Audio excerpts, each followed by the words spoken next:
किस परिस्थिति में कैसा व्यवहार करना है, किसको गोद में बिठाना है और किसको अपने शेर के जबड़ों में डाल देना है। ऐसा माना जाता है कि ये जितने भी सबसे शक्तिशाली अस्त्र और शस्त्र हैं, उसको कोई भी एक भगवान अकेले एब्जॉर्ब नहीं कर सकता है। अकेले उसका भार, उसकी शक्ति, उसकी क्षमता को वहन नहीं कर सकता है। कौन से हथियार, कौन से अस्त्र, कौन से शस्त्र का उपयोग कब, किस पे और कितनी क्षमता से करना है। और तब आई दुर्गा, जिन्होंने शिव जी से त्रिशूल ले लिया, विष्णु जी से सुदर्शन चक्र ले लिया, ब्रह्मा जी से वो ले लिया, बाकी जितने अस्त्र शस्त्र वो जमा कर पाई वो सब लेके वो अपने अंदर समाहित कर पाई। तो नदियां सिर्फ फीमेल नहीं होती है, नदियां मेल भी होती हैं। अब आपको लगेगा ये कैसी बात कर रहा है।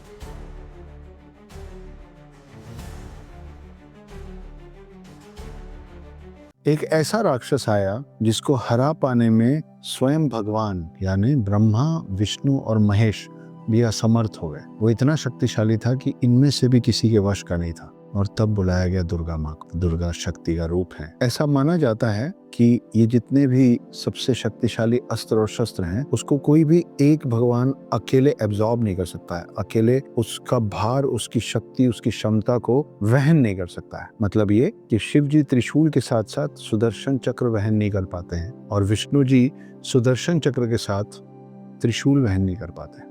लेकिन महिषासुर को हराने के लिए इन सारे अस्त्रों और शस्त्रों की जरूरत थी, इसके त्रिशूल के और सुदर्शन चक्र के अलावा भी। तो परेशानी यहाँ आ रही थी कि कौन है वो शक्ति जो इतने सारे अस्त्र शस्त्र को अकेले संभाल पाए। और तब आई दुर्गा, जिन्होंने शिव जी से त्रिशूल ले लिया, विष्णु जी से सुदर्शन चक्र ले लिया। कॉस्मिक पावर जो है, माना गया है कि ब्रह्मा जी के कमंडल में, द एंटायर यूनिवर्स, कॉस्मोस, वो है उस कमंडल में जो ब्रह्मा जी पकड़ते हैं। ब्रह्मा जी से वो ले लिया, बाकी जितने अस्त्र शस्त्र वो जमा कर पाई वो सब लेके वो अपने अंदर समाहित कर पाई, क्योंकि वो सब कुछ चाहिए था एक महिषासुर से लड़ने के लिए। दुर्गा के 9 रूप हैं। नवदुर्गा के जो 9 दिन हैं उसमें पहला दिन समर्पित है शैलपुत्री को। ये नाम है पहले रूप का। और शैलपुत्री उनका नाम इसलिए है क्योंकि वो पर्वतराज हिमालय की पुत्री के रूप में जन्म लिया था माँ पार्वती ने, इसलिए उनका नाम है शैलपुत्री। हमारा ऐसा मानना है कि हर महिला में दुर्गा के ये पूरे 9 अवतार, 9 रूप होते हैं। अलग अलग उनके जीवन खंड में और अलग अलग वक्त में वो ये सारे अवतार जीती हैं। तो इसलिए हम नवदुर्गा के समय महिलाओं को, बच्चियों के प्रति हम अपना सद्भाव रखते हैं, समर्पित होते हैं, समर्पण देते हैं और पूजा प्रार्थना करते हैं। तो पहली है शैलपुत्री। दूसरी जो अवतार है उनका नाम है ब्रह्मचारिणी। क्यों है ये नाम? क्योंकि पर्वतराज हिमालय की पुत्री बनने के बाद पार्वती ने ब्रह्मचार्य का निर्वहन करके शिव को प्राप्त करने की कोशिश की थी और वो उनका दूसरा रूप था जिसका नाम है ब्रह्मचारिणी। उसके बाद उनको शिव जी मिले, या ये कहिए कि मिलने वाले थे, मगर जब आप किसी के प्रति समर्पित होते हैं तो आपको पता भी नहीं चलता है कैसे धीरे धीरे आप उनके जैसे होते चले जाते हैं। यही हो रहा था पार्वती जी के साथ। उनके तीसरे रूप का नाम है चंद्र घंटा। यहाँ पे उनके एक चंद्र का निशान बनता जा रहा था। और वो क्यों होता जा रहा था? क्योंकि शिव जी अपने जटाओं में चंद्र को फंसा के रखते हैं। तो चंद्र मौनी के साथ होने की कामना में धीरे धीरे पार्वती चंद्र घंटा होती जा रही थी। चौथा रूप है जिसका नाम है कुष्मांडा। कुष्मांडा नाम क्यों मिला?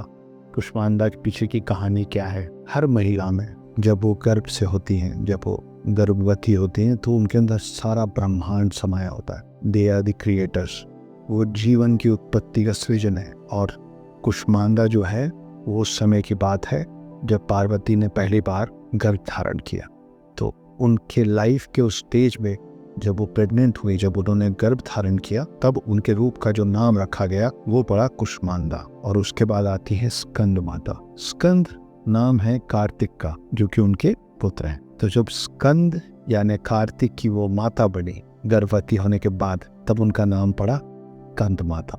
तो जब कोई महिला, कोई युवती माँ बनती है, किसी की भी माँ बने, उस समय उनको स्कंद माता के रूप में देखा, समझा, पूजा जाता है। अगला जो पार्वती जी का रूप है उसका नाम है कात्यायनी। एक ऋषि कात्यायन थे। यज्ञ की अग्नि में भस्म होने के बाद ऋषि कात्यायन की घोर तपस्या के बाद प्रसन्न होकर पार्वती जी ने उनकी पुत्री के रूप में फिर से जन्म लिया था, इसलिए उनका नाम पड़ा कात्यायनी।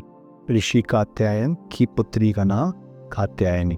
इनका जो अगला रूप है उसका नाम है काल रात्रि। नाम से ही समझ में आता है जो सारी विपदा हरने की क्षमता रखे, जो काल का भी नाश करे, हर दिक्कत विपदा हर परेशानी को समाप्त करने की जिसमें क्षमता हो उसको कहते हैं काल रात्रि। अगला जो उनका रूप है उसका नाम है महागौरी। घोर तपस्या में बैठ के पार्वती जी का जो रंग था वो दुबिन हो गया था, वो बैठ गया था, और उससे खुश होकर जब शिव जी प्रकट हुए तो गंगा मैया में पार्वती जी का स्नान करा के उन्होंने उनका रंग फिर से निखारा था, और जैसे ही गंगा में उनका स्नान हुआ था तो बिल्कुल चमक चुकी थी, बिल्कुल उनके शरीर से तेज निकल रहा था, रोशनी निकल रही थी, और इसलिए उनका नाम महागौरी पड़ा। आखिरी नाम जो है वो है सिद्धिदात्री, जिसका मतलब होता है कि जो लोग पार्वती जी की या नव दुर्गा की पूजा करते हैं उनको सिद्धि, जो कि 8 तरीके की सिद्धियां होते हैं, वो सारी प्रदान करने की जो क्षमता है, आशीर्वाद स्वरूप जो देने की शक्ति रखती है, वो है सिद्धिदात्री। और इसीलिए उस पूरे नौ दुर्गा के नाम में आखिरी नाम में सिद्धिदात्री आता है, क्योंकि जो पूरे 9 दिन सारे विधि विधान से सारी चीजें पूर्ण करे उसको आशीर्वाद स्वरूप 8 की 8 सिद्धियां मिल सकती हैं, और जो वो 8 की 8 सिद्धियां दे सकता है उनका नाम है सिद्धिदात्री। तो ये नव दुर्गा के 9 रूप हैं, और ये सब प्रतीक हैं यूनिवर्स, ब्रह्मांड, पृथ्वी में सामंजस्य रखने के लिए, बैलेंस करेक्ट रखने के लिए, ममता का, गुस्से का, पाप को खत्म करने का, पुण्य को आशीर्वाद देने का। तो इस पूरे यूनिवर्स में जो बैलेंस बना के रखते हैं वो सिर्फ विष्णु जी नहीं। किस परिस्थिति में कैसा व्यवहार करना है, किसको गोद में बिठाना है और किसको अपने शेर के जबड़ों में डाल देना है, कौन से हथियार, कौन से अस्त्र, कौन से शस्त्र का उपयोग कब, किस पे और कितनी क्षमता से करना है, ये सब चीज़ों की अंडरस्टैंडिंग, इन सब चीज़ की समझ, इन सब चीज़ की शक्ति और क्षमता उस दुर्गा में है, जो कि खुद शिव और विष्णु भी नहीं कर पाए, उसके लिए बुलाया गया दुर्गा माँ को। तो इसीलिए हम नवरात्रि मनाते हैं। और एक और एनेक्डोट स्टोरी, पूरे विश्व में जो पहला शहर है जहाँ नवरात्रि की दुर्गा पूजा हुई थी, उस शहर का नाम आपके देश में आज भी दुर्गापुरी वेस्ट बंगाल में है। 2 मेल नदियों के बीच में, नदी नहीं नद, अजय नद और दामोदर नद। तो हमको ये लगता है कि नदियाँ सिर्फ फीमेल होती हैं। आपके पूर्वज बहुत समझदार थे, हर चीज में दुर्गा जी को मानने वाले लोग बैलेंस करके गए। तो नदियाँ सिर्फ फीमेल नहीं होती हैं, नदियाँ मेल भी होती हैं। अब आपको लगेगा ये कैसी बात कर रहा है, हमने तो कभी नहीं सुना कि नदियों के साथ नद भी होते हैं। आप सब ने सुना है और बचपन से सुना है। बताऊं कैसे? ब्रह्मपुत्र, ब्रह्मपुत्र है, ब्रह्मपुत्री नहीं है। तो बचपन से आपने मेल नद का नाम भी सुना है। तो सिर्फ गंगा, जमुना, सरस्वती, नर्मदा, गोदावरी नहीं होती, अजय नद भी होता है, दामोदर नद भी होता है, और होता है ब्रह्मपुत्र। हर जगह बैलेंस होना जरूरी है। और नवरात्रि की दुर्गा पूजा पूरे ब्रह्मांड में जिस शहर में पहली बार हुई थी, उस शहर का नाम आज भी दुर्गापुर है, अजय नद और दामोदर नद के बीच में।